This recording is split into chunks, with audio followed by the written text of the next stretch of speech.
evening, guys. So, by the way, I'm Mary Ann Matalang.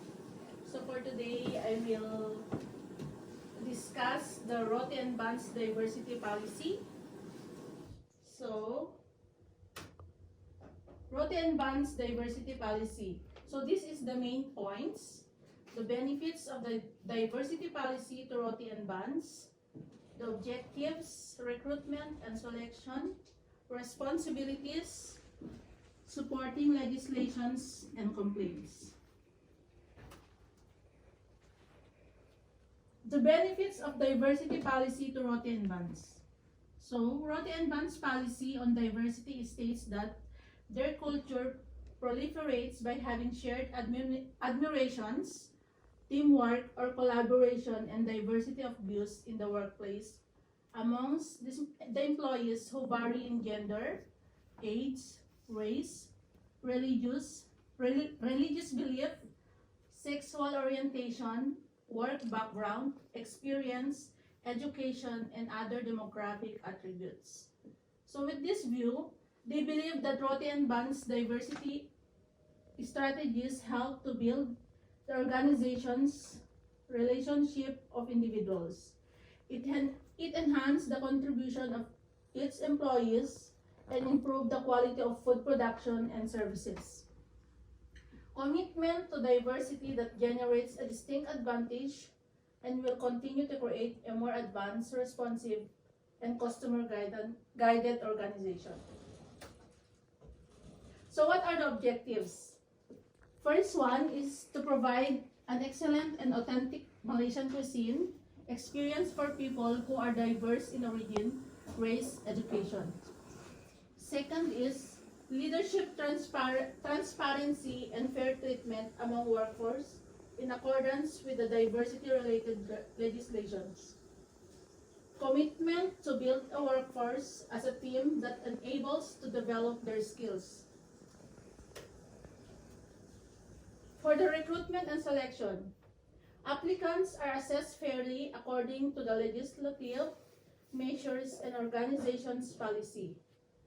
Equal employment opportunity to all diverse backgrounds. Conduct a diversity training to new team member in order to understand the content and intent of the policy as well as the rights and obligations under it. So who are the responsible for these organizations? First one is the Rote and Banz management. Implementation and follow through of diversity and equality policies in order to ensure the equal opportunity exists within the organization. The second one is the employees.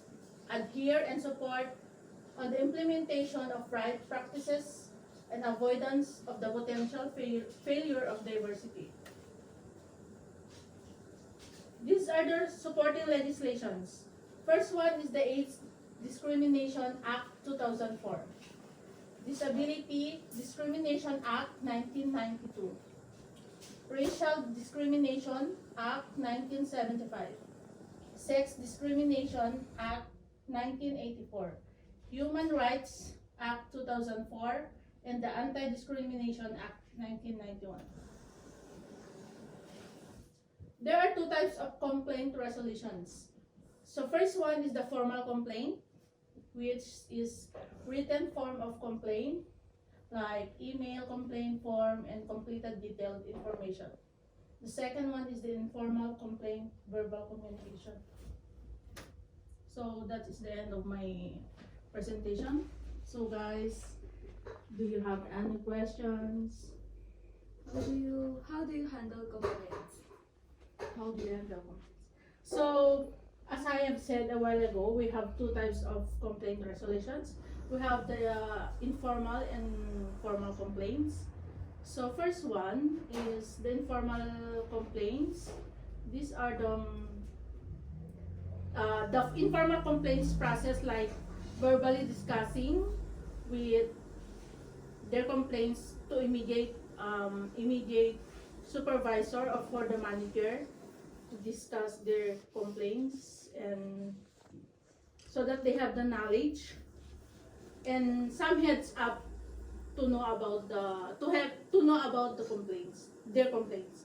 So the second one is the formal process, which is a formal email addressing the complaints to the manager, or we have to fill up a complaint form, which is formatted a complete details. For example, what is the root cause, and importantly, you have to mention all your full names and other necessary details. So, and do you have any questions, queries? No, I think well explained and you understand it. Thank you guys for coming today, and have a good night. Thank you. Thank you. Thank you, Chef.